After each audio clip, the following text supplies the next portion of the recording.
He saved her from the snow, but he never expected her to save him from his silence.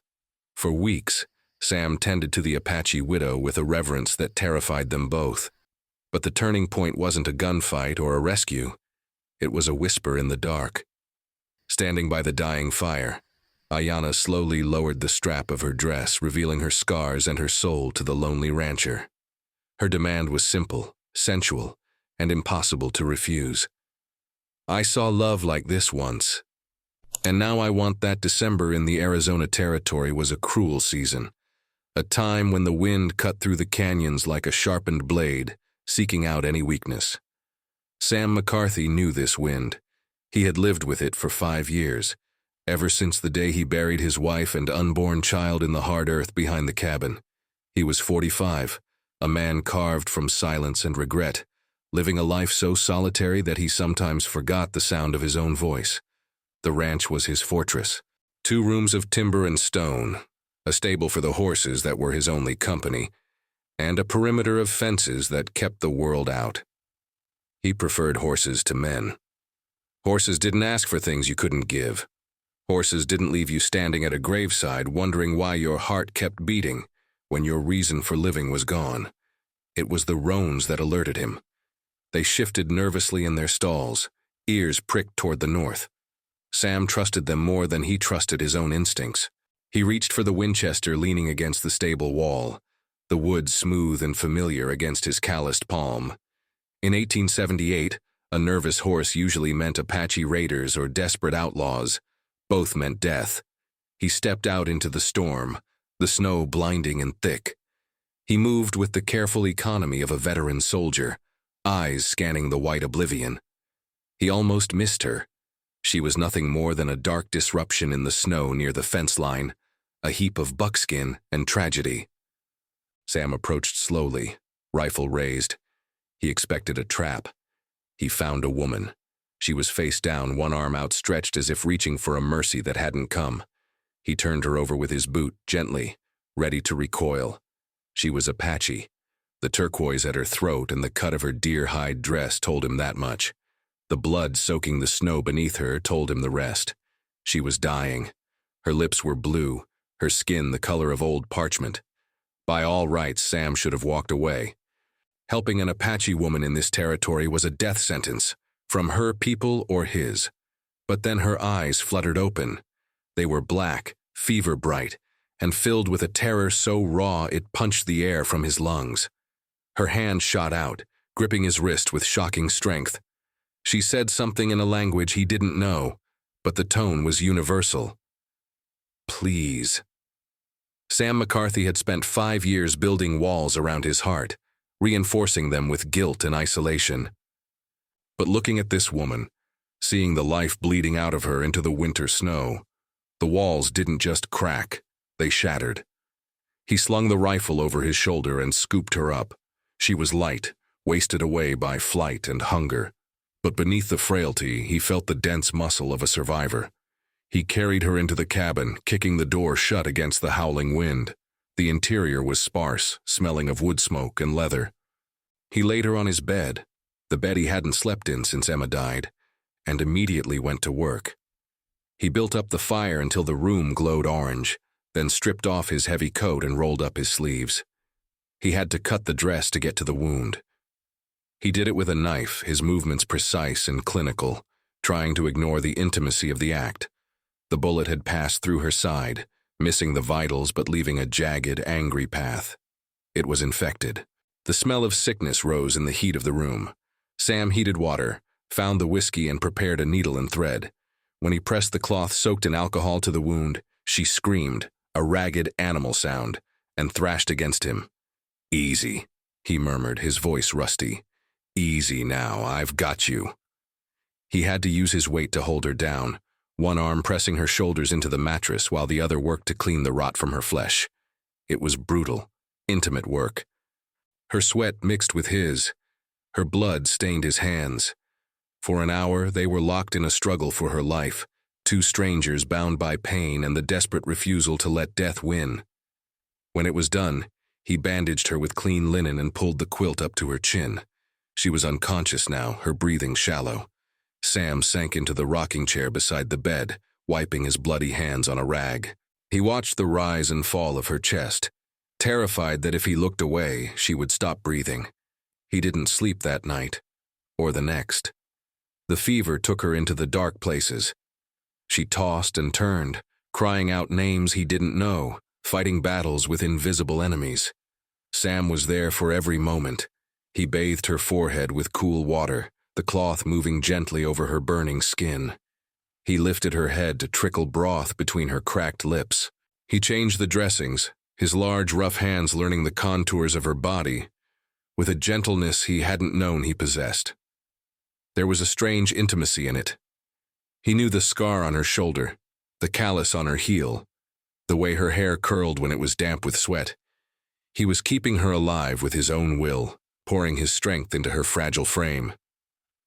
On the fourth morning, the fever broke. Sam was dozing in the chair when the change in the room's rhythm woke him. He opened his eyes to find her watching him. Her eyes were clear now, dark pools of intelligence and wariness. He sat up, his back protesting. "You're awake." She stared at him, her gaze moving from his face to the bandaged wound, then to the room around her. She tried to sit up, gasped, and fell back. "Don't move," Sam said, standing. "You'll tear the stitches." "Water," she rasped. The word was English, heavily accented but distinct. Sam brought the tin cup to her lips. She drank greedily, her hand coming up to steady the cup, her fingers brushing his. The contact sent a jolt through him that had nothing to do with static. "Who are you?" she asked, lowering the cup. "Sam. Sam McCarthy. This is my ranch.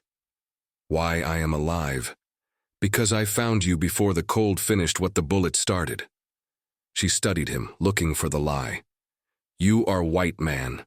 I am Apache. Why you not let me die?" Sam looked at the woman in his bed, at the firelight playing on her high cheekbones. "I've seen enough dying," he said simply. "Didn't want to see any more." She seemed to accept this. She lay back, closing her eyes. "I am Aiyana."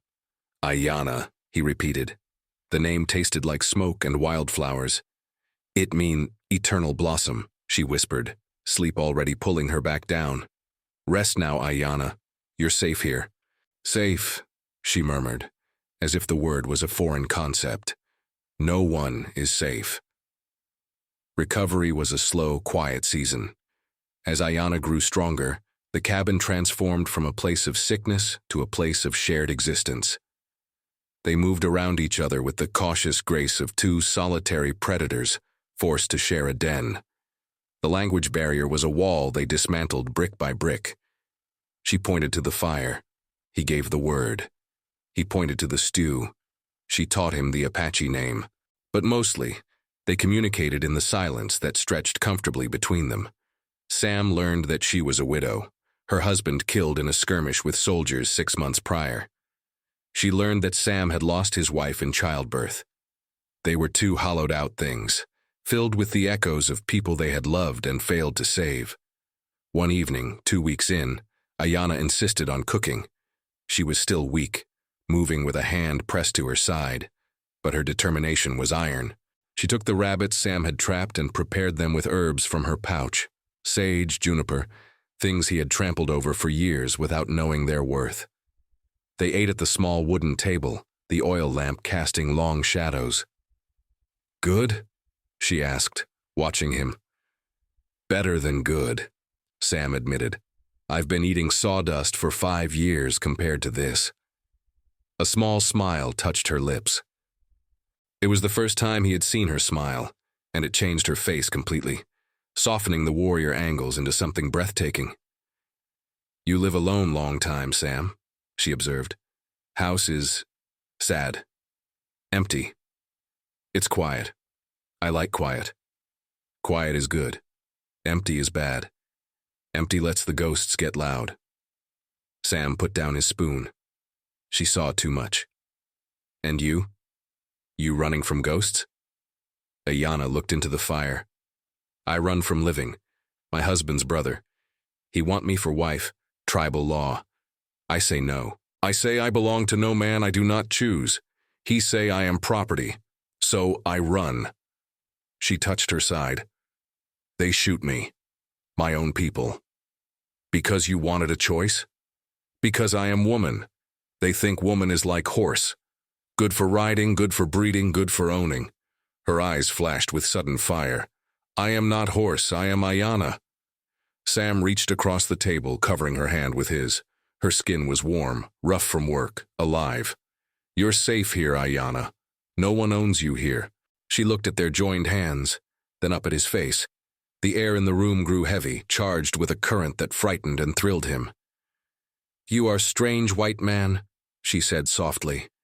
You have hands of warrior, but heart of, I do not know word. Healer? Mother? Just a man tired of being alone, I guess. She turned her hand over, interlacing her fingers with his. Me too. The moment was shattered the next day. Sam was in the corral when he saw the dust cloud. Tom Hendricks, his nearest neighbor, rode up with 2 ranch hands. Sam met them at the gate, Winchester in the crook of his arm. Morning, Sam, Tom said, his eyes darting to the cabin. Heard a rumor in town. Heard you might be harboring a stray. I'm tending to a wounded woman, Tom, that's all. An Apache woman, Tom corrected, his voice hardening.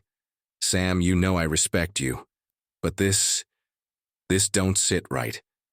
They killed my brother 2 years back. You keeping one of them here? It's an insult. She didn't kill your brother. She's half dead and running from her own kind. Don't matter, she's red, she's trouble. You need to get rid of her, Sam, before the boys in town decide to do it for you. Get off my land, Tom. Sam didn't raise his voice, but he shifted the rifle. Tom stared at him, then spat on the ground. You're making a mistake, a bad one. Don't expect help when the fire starts.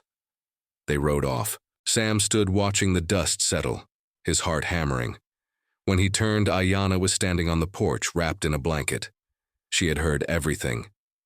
I go, she said. I bring danger. Sam walked up the steps and stood before her. You're not going anywhere. Sam, they will come back. They will hurt you. Let them try. Why? She grabbed his coat, shaking him slightly. Why you do this? I am nothing to you. Stranger. Savage. Why you fight for me? Sam looked down at her, at the fierce, terrified light in her eyes. Because you're the first thing in this house that's felt like life since Emma died. Because when I come in from the cold and see you sitting by the fire, I don't feel like putting a bullet in my head anymore. The confession hung between them, raw and bleeding. Aiyana stared at him, her mouth slightly open.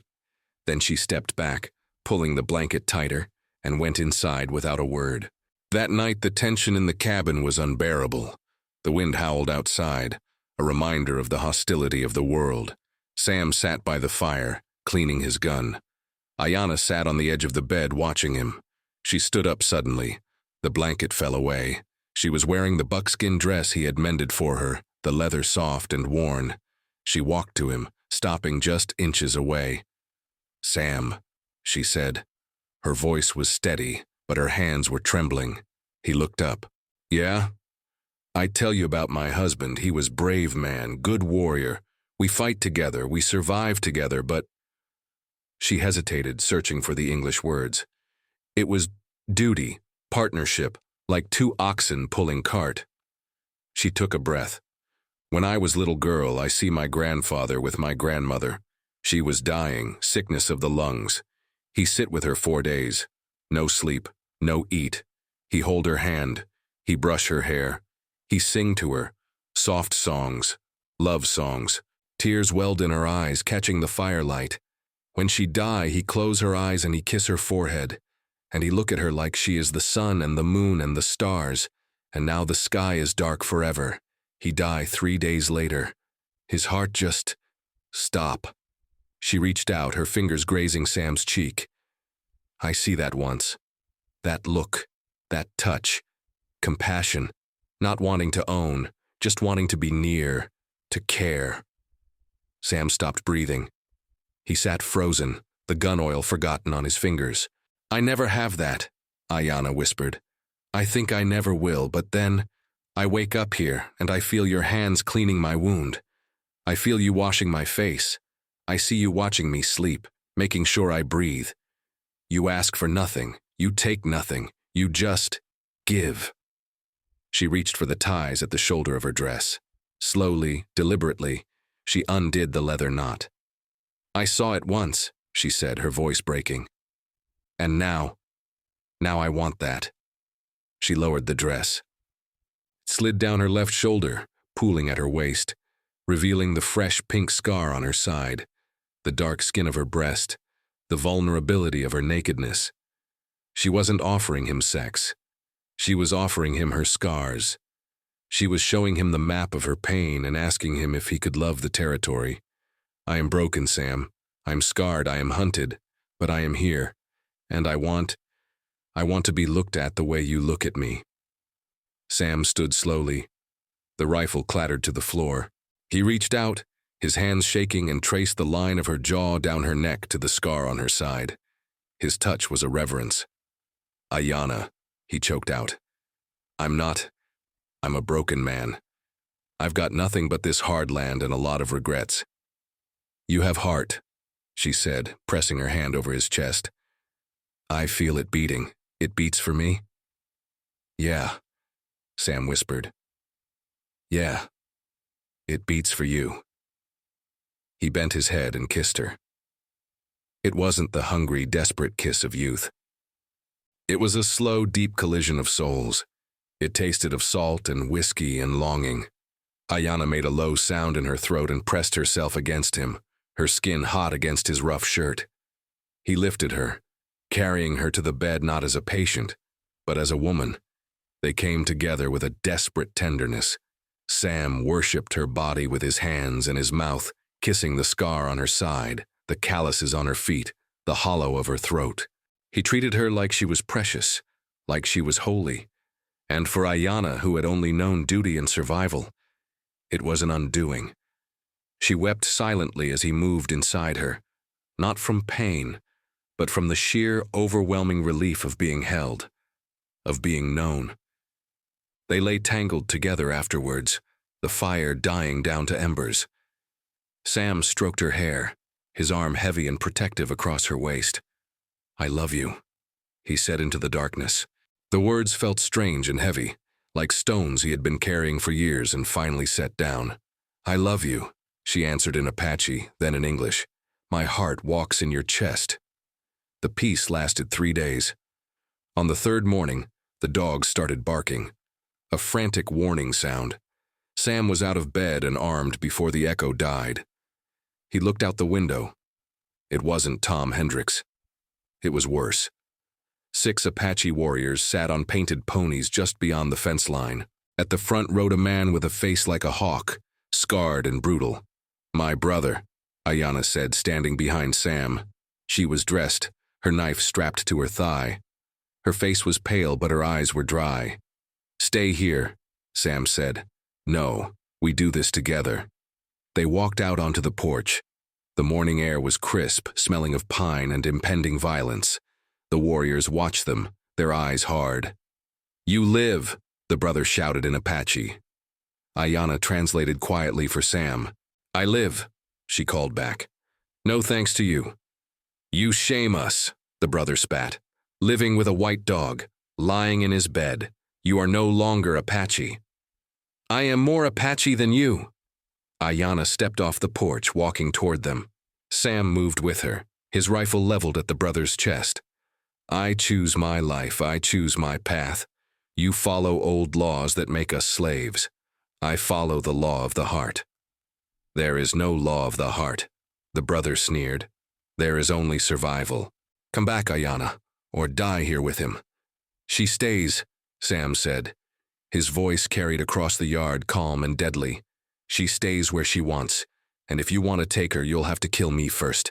And I promise you, I'll take 3 of you with me before I hit the ground. The brother looked at Sam. He saw the way the white man stood, not in front of Aiyana to hide her, but beside her to fight with her. He saw the way Aiyana held her knife, ready to bleed for this stranger. He saw something he didn't understand. You choose this? The brother asked Aiyana. You choose to be outcast? To have no people? Aiyana reached out and took Sam's hand. She interlaced their fingers, lifting them for her brother to see. "I have people," she said. "He is my people." The silence stretched, taut as a bowstring. The brother stared at them for a long time. Then, slowly, he lowered his lance. "Then you are dead to us," he said. "Do not cross our path again. The next time we see you, we will not talk."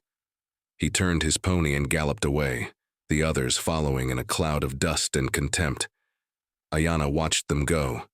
Her shoulders slumped, a sob escaping her throat. Sam dropped his rifle and pulled her into his arms, holding her tight as she shook. "They're gone," he whispered into her hair. "It's okay.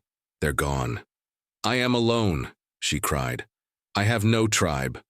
"You're not alone," Sam said, pulling back to look at her. "Look at me. You are never going to be alone again. We'll build our own tribe. Right here." She looked at him, tears streaming down her face, and saw the truth in his eyes. The absolute, unshakable certainty of a man who had found his reason to exist. "Our own tribe," she repeated. Spring came to the canyon with a riot of wildflowers. The ranch changed. Sam and Aiyana worked side by side, repairing fences, breaking horses, planting a garden that mixed corn and squash with beans and chilies. They went into town together once a month. People stared. Some spat. Tom Hendricks never spoke to Sam again, but they walked with their heads high, Aiyana in her buckskins and Sam in his duster, a united front against a world that didn't understand them. They didn't care. They had the nights, they had the firelight and the whispered conversations, and the slow, healing love that knitted their scars into something stronger than skin. One evening in late May, Aiyana sat on the porch watching the sunset paint the sky in bruised purples and golds. Sam came up behind her, resting his hands on her shoulders. "What are you thinking?" he asked. She leaned back against him, covering his hands with hers. "I am thinking about names for the new foal." She turned in his arms, looking up at him with a smile that outshone the sunset. She took his hand and placed it on her stomach, flat and firm beneath the buckskin. "No, Sam." "Not for a horse." Sam froze. His hand trembled against her belly. The old fear rose up, the memory of blood and loss, but he looked at Aiyana's face, at the fierce joy burning there, and the fear turned to ash. "Are you sure?" "I am sure. I feel the spirit. It is strong."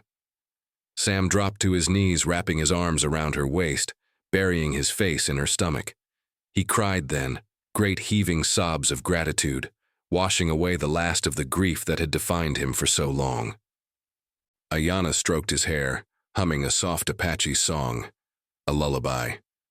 "We will name him—" "What?" Sam asked, looking up, his eyes wet.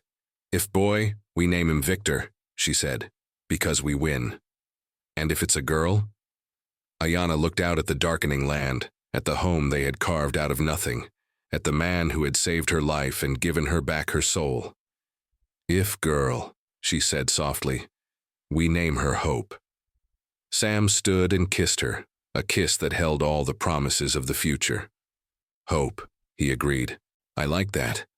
The night settled around them, cool and vast, but inside the cabin the fire was warm, and for the first time in a lifetime, neither of them was lonely. They had seen love once, in the memories of the past. Now they held it in their hands, and they would never let it go.